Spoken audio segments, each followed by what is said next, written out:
Good evening, welcome to Raw Online.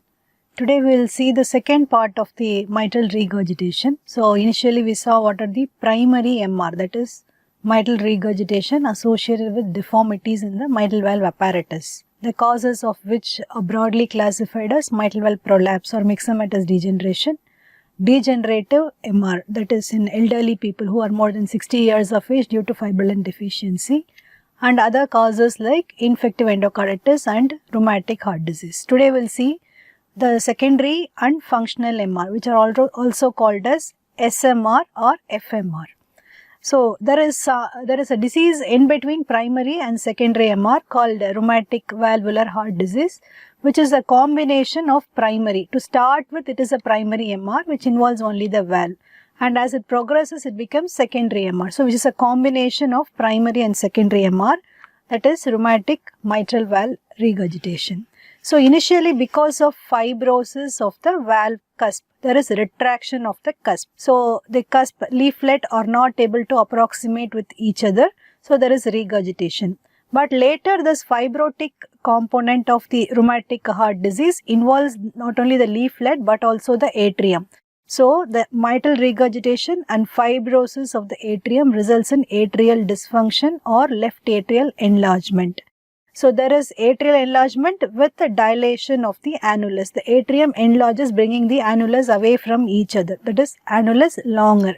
So the leaflets are further not able to coapt with each other. This is a second injury secondary to the left atrial enlargement. So to start with, rheumatic MR starts as primary MR. Later, because of atrial dilatation, with or without other disease of the aortic valve resulting in ventricular dilatation also with drop in ejection fraction, it becomes a secondary or functional MR, that is without much progression in the valve disease.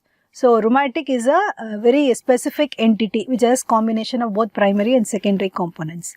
This is not actually MR, this is a mitral stenotic valve, but the pathology is similar to MR. So the pathology can be either in the commissures or cusp or caudal or combined, all 4 C's: commissural, cuspal, caudal, combined. So combined is the majority, almost 60 to 70% of mitral valve disease and rheumatic valvular heart disease are because of combined pathology. So it becomes thickened and fibrotic with retraction.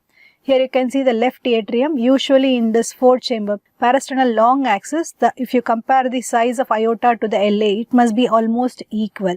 So here you can see LA is hugely dilated with elbowing or hockey stick pattern of the anterior mitral leaflet because of the restriction of the tip movement. So this can result in mitral stenosis. There can be mitral regurgitation also in different combination, one diastolic component and one systolic component. But the pathology can be from commissural, caudal, cuspal or combined. Here you can see eccentrically directed MR jet. So whatever is blue is coming down from left ventricle to the left atrium. So this is a eccentrically directed MR jet and the MR velocity more than 2. So it is a significant mitral regurgitation. So this we have already seen, it is a combination of primary to start with and then it becomes a secondary MR. So the primary MR classification we have seen during last class. The secondary MR, it has only 2 components of Carpentier types. Carpentier type 1, it can be, so the secondary MR is disease of either the left atrium or left ventricle resulting in either annular dilatation or tensing of the cords, resulting in inability of the valve leaflets to coapt. So atrial component, see here you can see the ventricle size is normal, the left atrium is enlarged. So atrial A is equal to A. What happens when atrium enlarges? It results in annular dilatation. So A is A. Atrial dilatation means the mitral valve annulus dilates. So this annulus is taken farther away from each other. So then the valve leaflets cannot coapt after the decompensated phase begins. So this results in central jet of mitral regurgitation. So this is Carpentier 1. Leaflet motion and position are normal, but problem is with the atrium. So there is one more component in 1 in secondary MR. This is non-ischemic cardiomyopathy. Here you can see the whole of ventricle thickness is maintained. There is no infarction. So where this happens, thickness is maintained but LV dilates.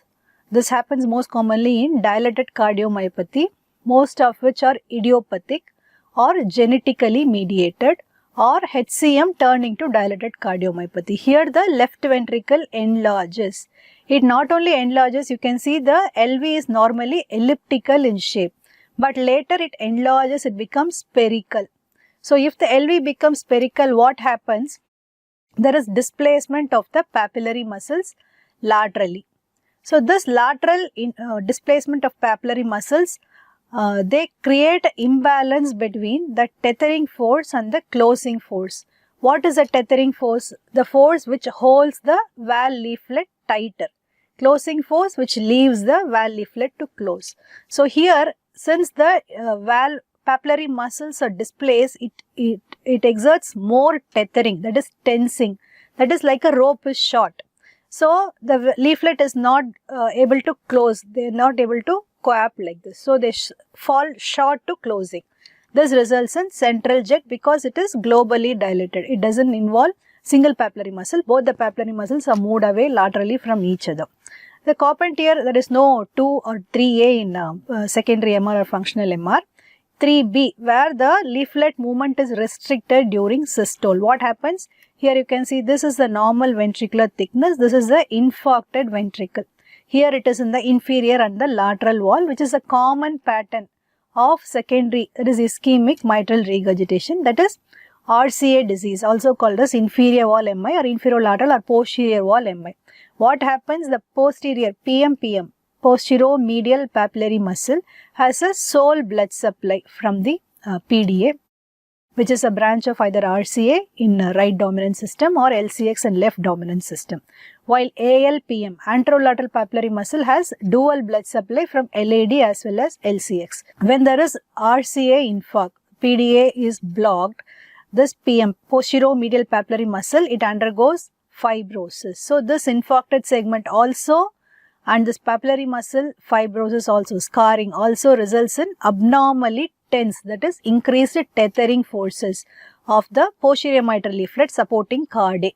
So this cardae are tense. So this posterior mitral leaflet is lagging behind. Anterior mitral leaflet is moving normally, but still this is not coming and closing. So there is a eccentric directed mitral regurgitation. You can see this regurgitation is eccentrically directed towards this because this is the posterior mitral leaflet restricted. It is directed away from the anterior mitral leaflet. So if the restriction is in the posterior leaflet, it will be directed anteriorly. If it is in the anterior leaflet, the jet is directed posteriorly towards the normal leaflet. So in secondary MR, there are two classes only. Class 1 Carpentier, type 1 Carpentier, which is either atrial secondary MR because of annular dilatation or ventricular because of inability to coap. This ventricular is a non-ischemic dilated cardiomyopathy.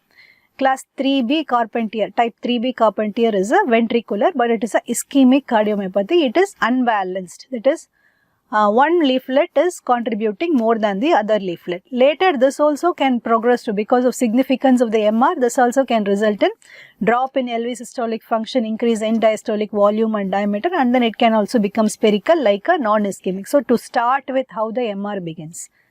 Based on the pathology of initial MR, this is classified as Carpentier 1 or